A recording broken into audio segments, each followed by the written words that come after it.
गर्मी में बुंदेलखंड की हालत एक हिसाब से कहूँ तो धीरे धीरे और बुरी होती जा रही है। Bundelkhand is a region comprises of districts which fall in some of them in Madhya Pradesh and some of them in Uttar Pradesh. In total, there are 13 districts. The area has been on the radar of various policymakers because of the recurring drought-like situation that is experienced there.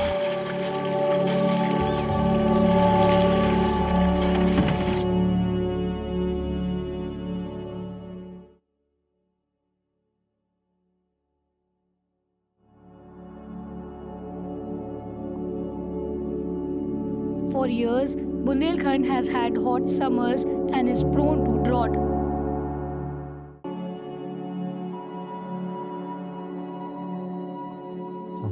हमारा ये नई बस्ती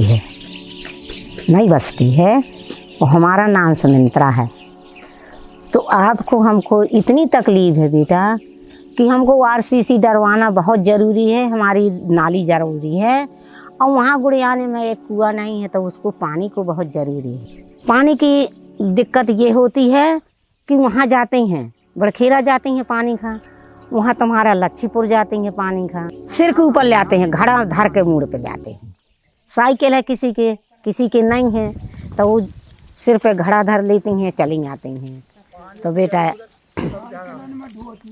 हाँ पन्ने में एक कुछ कम 10 kilometre हुई या दाऊ का कुआं, हाँ 10-15 किलोमीटर है तो कुआं या, और इतना ही लच्छीपुर पड़ता है। तो बेटा लच्छीपुर से ले आती हैं।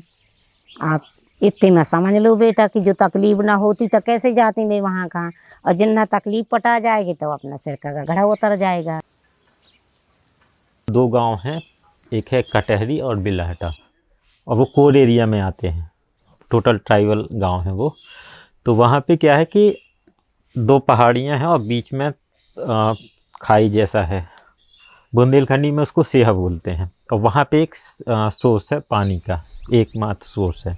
तो दोनों गांव के लोग जब गर्मियाँ आती हैं, उनके कुएँ वगैरह सूख जाते हैं और पानी की जब व्यवस्थाएं कम रहती हैं तो एक ही जगह से पानी इकट्ठा करते हैं। पानी की समस्या बहुत ज़्यादा है इसमें। देखो कहा पानी दिक्कत ही से है कि इतना कम से 50-30 घर हैं, अगर 4-6 डब्बा ले जाएंगे पानी तो इसका वाटर लेवल कुआं का है नहीं है, वाटर लेवल कम है इसका, तो गर्मी में आते आते तक ये पूरा ख़त्म हो जाता है, पानी बचता नहीं है, सूख जाता है, बहुत दिक्कत आती है पानी की। और जैसे बोर का है तो बोर में क्या है 500-600 बोर हो तब पानी करता है इसमें, इसका भी वाटर लेवल यहाँ पे बहुत गहरा है। Over the last few decades, the situation has changed for worse, with temperatures becoming extreme and the rain erratic. पहले हर चीज़ रूटीन में चलती थी, बारिश के समय में बारिश होती थी, बारिश ख़त्म होती फिर अलग पैदल लग जाता, ठंड के समय पे ठंड होती थी, पर्याप्त ठंड समय का। लेकिन आज के समय पे अगर हम देखें तो 7 से 8 महीने हम गर्मी में ही रहते हैं। पहले ऐसा नहीं था, इवन मुझे भी याद है, मुझे भी अपने बचपन में याद है, पहले हम दिन भर धूप में खेला करते थे, पीली धूप हुआ करती थी। लेकिन अब आज हम देखें तो आज धूप होती है लेकिन वो चुभने वाली धूप होती है, पहले धूप चुभती नहीं थी। तो क्लाइमेट देखिए, जैसे हमने पर्यावरण के साथ छेड़खानी जो भी की है, इसमें एक एक चीज़ का रोल है, ना कि गाड़ी वाहनों भर का रोल नहीं है, ना फैक्ट्रियों भर का रोल है, ना फ्लाइट और एसी भर का रोल नहीं है, इसमें हर चीज़ का रोल है। इवन जैसे मान लीजिए मैं बात करूं कि मैं पानी से बात करता हूं कि हमने खेतों में डीएपी यूरिया डाला, हमने खेत में पानी लगा तो जो वेस्ट वाटर आया आते आते वो नाले में मिला और नाले से नदी में गया, और नदी से आप देखेंगे नदी में भी जो जीव थे, मछलियाँ थी, उनकी भी संख्या धीरे धीरे कम होती जा रही है। तो ये कहीं ना कहीं क्लाइमेट अब उस नदी में वो जाएगा, नदी की जो जीव हैं कम होंगे, नदी के किनारे जो वेजिटेशन, जो प्लांट्स हुआ करते थे, नेचुरल हुआ करते थे, वो कम होते जाएंगे ऐसे, क्योंकि पानी को रोकता है जो नदी के किनारे का वेजिटेशन, जो प्लांट्स हैं। लेकिन हमने फर्टिलाइजर्स और केमिकल्स का इतना यूज़ किया है कि, और सब एक दूसरे से बंधे हैं। नदी में पानी नहीं होगा तो बारिश सही नहीं होगी, मतलब एक दूसरे के दोनों पूरक हैं। कि अगर 10-15 साल पहले की अगर बात करें तो उस टाइम पे जो बारिश होती थी वो काफ़ी मतलब एक हफ्ते तक कंटिन्यूस बारिश होती थी। उसको झील बोलते हैं बुंदेलखंडी में एक्चुअली। अभी क्या है कि बड़ी मुश्किल से 2 घंटे 3 घंटे या 1 दिन ऐसे, और फिर बीच बीच में रुक रुक के बारिश होती है।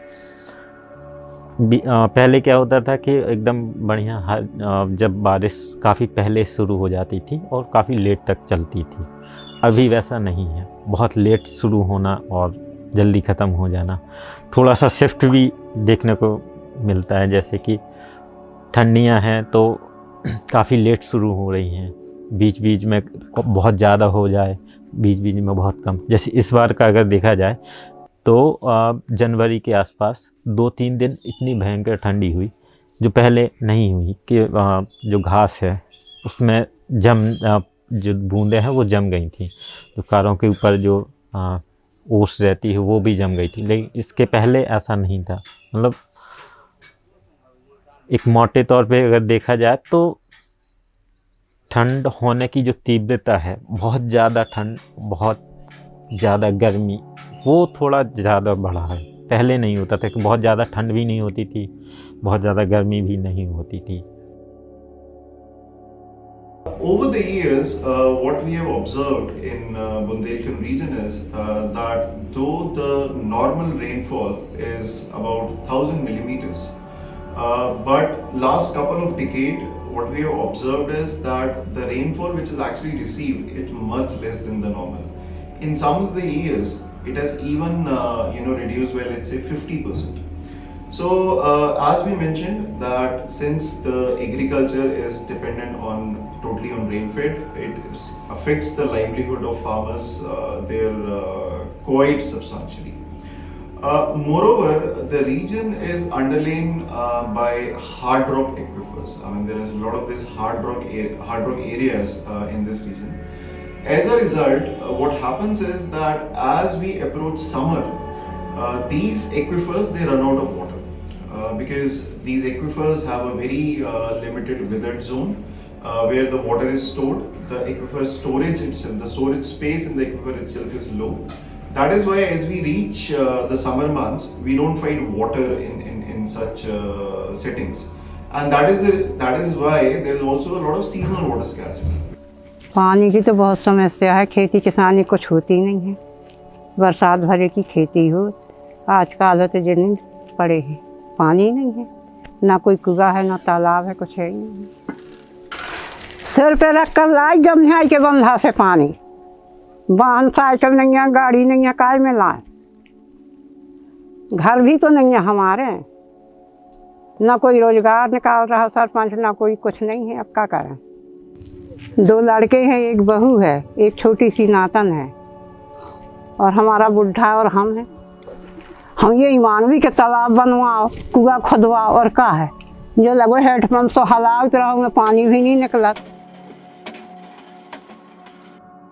With climate change and the ecosystem in disarray, temperatures are projected to rise even further.